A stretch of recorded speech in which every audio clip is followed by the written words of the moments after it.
Carolina, what is behind this, I guess, urge to sell in China? So the funds that we're talking about here are ETFs that are listed in and trading in China. And so as Katie mentioned, that category has seen about $4 billion worth of outflows in May. That was the first month of outflows in 15. Also, to give you an idea of the magnitude here, that's more money coming out that then went into the strategies in the 2 months prior. So a very strong sort of knee-jerk snapback reversal there. And that's happening because traders here are really doubting the strength of the recent market rally.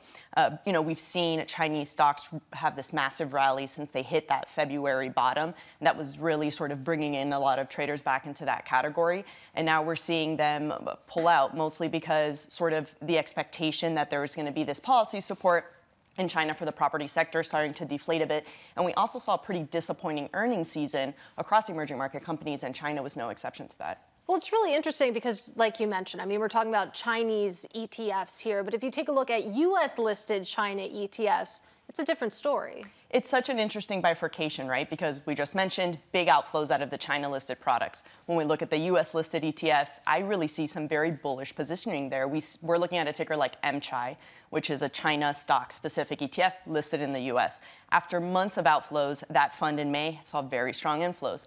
EMXC, the ever-popular EMX China bet that sort of took the investor world by storm in the past 18 months, after these nonstop inflows, it's seen radio silence.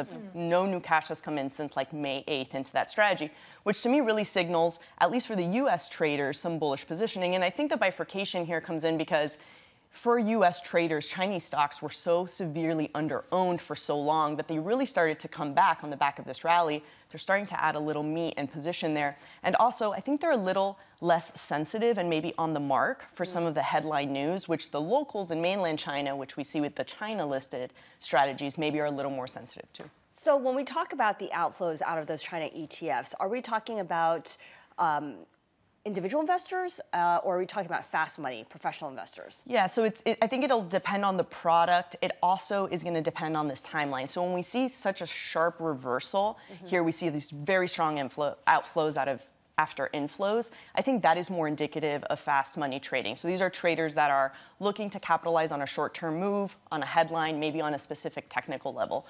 The true sea change of sentiment coming from retail investors, I think, we're going to see when we see some money come out of other single country products. Like if we saw outflows out of India ETFs, which we haven't seen, and inflows into China, that's more indicative of a sea change move.